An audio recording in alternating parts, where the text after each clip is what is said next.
آئی ہے کہ اگر کوئی آدمی اوقاف کی جائیداد پر ناجائز قبضہ 12 سال یا اس سے زیادہ تک رکھے تو وہ جائیداد اس کی ہو جائے گی، جبکہ نجی جائیداد کے بارے میں ایسا کوئی قانون نہیں ہے۔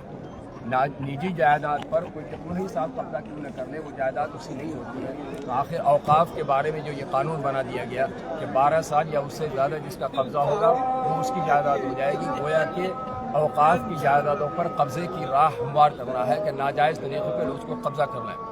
اسی طریقے سے آپ کو یہ معلوم ہونا چاہیے کہ نجی جائیداد پر اگر کوئی ناجائز قبضہ کر لیتا ہے تو اس کے لیے 7 سال قید و مشقت کی سزا ہے، اور اوقاف کی جائیداد پر کوئی قبضہ کر لے تو صرف 2 سال سزا دی جائے گی، وہ بھی قید و مشقت لگی ہوئی نہیں ہے۔ اس سے پتہ چلا کہ حکومت جو لوگوں کو کہہ رہی ہے کہ یہ قانون اس لیے لایا گیا ہے تاکہ اوقاف کا تحفظ ہو، ایسی ہرگز بات نہیں ہے، بلکہ اس قانون کے ذریعے سے اوقاف کی جائیدادوں کو ہڑپنا، اس پر ناجائز قبضہ آسان ہو جائے گا۔ نیز یہ قانون یہ دستور ہند اور آئین ہند کے بھی خلاف ہے، شریعت کے بھی خلاف ہے۔ جس طریقے سے ہندو، مسلم، سکھ، عیسائی نے ملک کی آزادی کے لیے قربانیاں دی ہے، آج دستور کے بچانے کی بات آئی ہے۔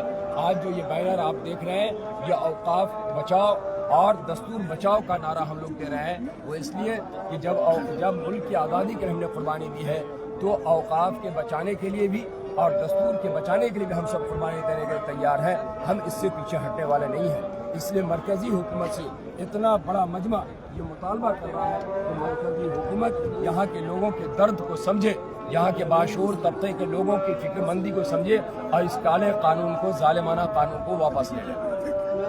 کئی نیتا ہیں جو کہ بی جے پی جدیو میں ہیں اور آپ ہی کے سماج سے آتے ہیں، وہ کہہ رہے ہیں کہ غریب ہیں ان کے لیے فائدے مند ہیں۔ بالکل اچھا سوال آپ نے کیا ہے۔ یاد رکھیے، آپ پورے ایکٹ کو پڑھ جائیے، پورے ایکٹ میں کہیں یہ بات نہیں کہی گئی ہے کہ اس سے غریبوں کا بھلا ہوگا۔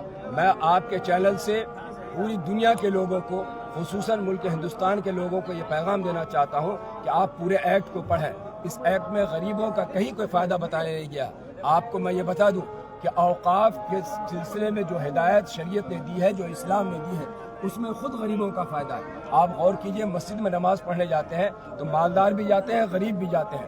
اگر اوقاف کی جائیداد پر کوئی ہاسپٹل بنتا ہے اس سے غریب بھی فائدہ اٹھاتے ہیں، مالدار بھی اس سے فائدہ اٹھاتے ہیں۔ اوقاف کی جائیداد پہ کوئی مدرسہ بنتا ہے، غریب بھی فائدہ اٹھاتے ہیں، مالدار بھی فائدہ اٹھاتے ہیں۔ اوقاف کی جائیداد پہ کوئی یونیورسٹی بنتی ہے، وہاں غریب کے بچے بھی پڑھتے ہیں، مالدار کے بھی بچے پڑھتے ہیں۔ تو گویا کہ یہ اوقاف تو خود لایا ہی گیا ہے، اسلام نے اس کو وضع ہی اس لیے کیا ہے کہ اس سے غریبوں کو بھی فائدہ پہنچایا جائے۔ یہ تو کھلی ہوئی کتاب ہے، لہذا اس آیت میں کہیں بھی یہ صراحت نہیں ہے کہ غریب کے لیے یہ قانون ہم لا رہے ہیں اور اس کو فائدہ پہنچانے کے لیے۔ بی جے پی جدیو میں جو آپ کے سماج سے جو لیڈر ہیں جو اس کو فائدہ بتا رہے ہیں، اس کے لیے کیا کہنا چاہیے؟ یہ ہم ان کو کہنا چاہتے ہیں کہ آپ سماج کے لوگوں کو گمراہ نہ کریں، غلط بیانی سے کام نہ لیں۔ آپ اپنے مفاد کی خاطر، آپ اپنے فائدے کی خاطر عوام کو گمراہ نہ کریں، ان کے سامنے حقیقت حال کو واضح کریں اور صاف طور پر یہ کہیں کہ حکومت جو بات کہہ رہی ہے کہ غربت کے غریب کے فائدے کے لیے ہم لا رہے ہیں، یہ قطعاً ایسا نہیں ہے، ایسی بات بالکل غلط ہے۔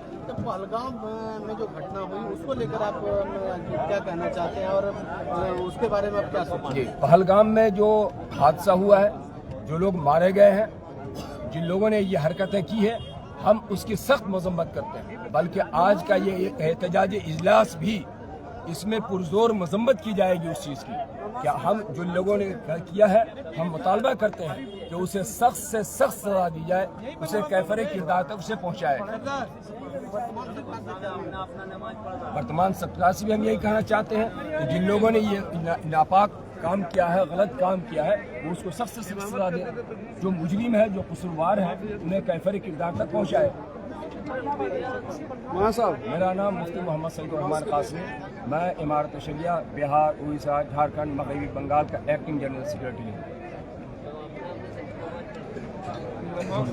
نماز کا ٹائم ہو گیا، نماز کے بعد آپ